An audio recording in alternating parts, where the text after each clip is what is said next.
welcome back to the new video guys and my YouTube channel guys. Today and we are going to talk about guys Realme phone lock screen clock style setting guys. How can we change guys? You want to change your lock screen clock style means your lock screen layout guys. You want to change in your Realme phone.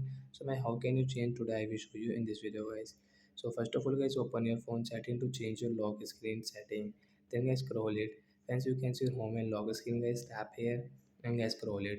When this setting is home screen setting guys, and once you can see your lock screen setting, once you can see guys your clock style means your lock screen setting guys you want to change, so you can change from here. So we will change it, and once now you can check guys your lock screen setting guys.